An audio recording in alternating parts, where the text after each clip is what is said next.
Hello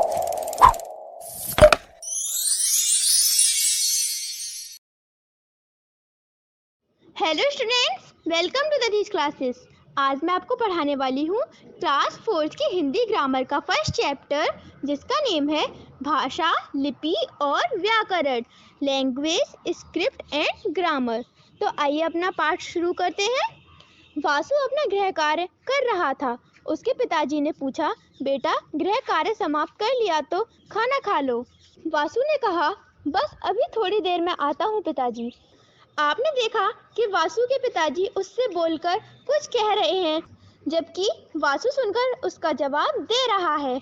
Neha के पिताजी ने उसकी माँ से कहा, तुम्हारी बेटी नेहा का पत्र आया है। वह इस 12वीं परीक्षा में प्रथम आई है। अब उसे स्कूल की छात्रवृत्ति भी मिलेगी। पत्र पढ़कर नेहा की माँ बहुत प्रसन्न हुई। आपने देखा कि नेहा ने पत्र लिखकर अपनी बात समझाई है तथा उसकी माँ तथा पिताजी पढ़कर उसकी बात समझ रहे हैं। इस प्रकार हम बोलकर, सुनकर, लिखकर तथा पढ़कर अपनी बात दूसरों को समझाते हैं। यह भाषा है। अतः वह साधन जिसके द्वारा हम अपने विचारों तथा भावों का आदान प्रदान करते हैं, भाषा कहलाता है। भाषा के रूप।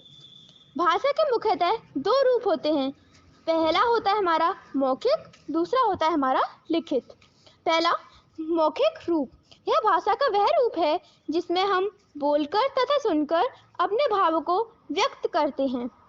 यह हमारे एग्जाम्पल हैं, जैसे समाचार वाचक समाचार सुना रहा है, लड़की गाना गा रही है, बच्चे बातें कर रहे हैं। अब आता है हमारा लिखित रूप।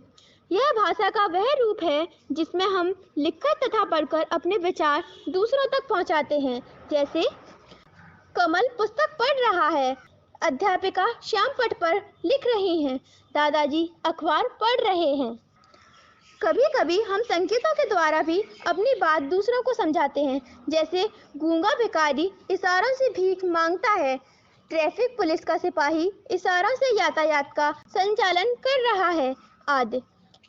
यह भाषा का सांकेतिक रूप है, लेकिन यह मान्य नहीं है, क्योंकि कई बार संकेतों से बात का सही रूप नहीं बन पाता। भाषाएं। भारत वह विशाल देश है। यहाँ कई प्रकार की भाषाएं बोली जाती हैं। जैसे पंजाब में पंजाबी, महाराष्ट्र में मराठी, पश्चिम बंगाल में बांग्ला, तमिलनाडु में तमिल, केरल में मलयालम, कश्मीर में कश्मीरी, कर्नाटक में कन्नड़, आंध्र प्रदेश में तेलुगु, आदि। हमारी राष्ट्रभाषा हिंदी है। यह हमारे देश में सर्वाधिक बोली जाती है।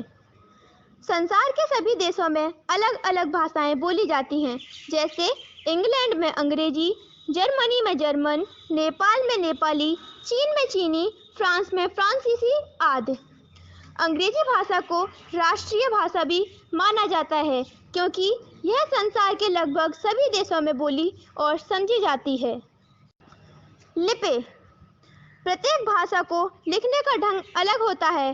भाषा को लिखते समय कुछ चिन्हों का प्रयोग किया जाता है, जिसे लिपि कहते हैं। प्रत्येक भाषा की अपनी लिपि होती है। हिंदी भाषा की लिपि देवनागरी। कुछ अन्य भाषाएं तथा उनकी लिपियां इस प्रकार हैं।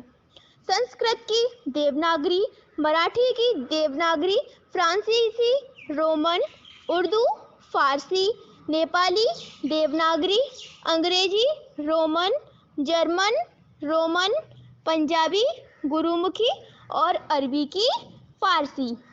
अब आता है हमारा व्याकरण। दिए गए चित्रों को ध्यान से देखिए। रिया सो रहे हैं, लड़के खेल रहा है। ये वाक्य पढ़ने में तथा सुनने में कुछ अटपटे लगते हैं, क्योंकि इसमें व्याकरण के नियमों का प्रयोग नहीं हुआ है। अब इन वाक्यों को पुनः देखिए। रिया सो रही है, लड़के खेल रहे हैं। इन वाक्यों में व्याकरण के नियमों का प्रयोग हुआ है। अतः व्याकरण वह शास्त्र है जिसके द्वारा हम किसी भाषा को शुद्ध रूप से बोलना, लिखना तथा पढ़ना सीखते हैं। व्याकरण के अंग। व्याकरण के 3 अंग होते हैं। पहला होता है हमारा वर्ड विचार, दूसरा शब्द विचार और तीसरा वाक्य विचार। नोट, इसके बारे में विस्तृत रूप से आगे पढ़ेंगे। अब इससे अगले चैप्टर में हम इससे आगे अच्छी तरीके से एक्सप्लेनेशन से पढ़ेंगे। तो ये चैप्टर आपका ख़त्म होता है। अब आप इसकी एक्सरसाइज करेंगे और इसको ढंग से रीड करेंगे और लर्न करेंगे। Okay, thank you.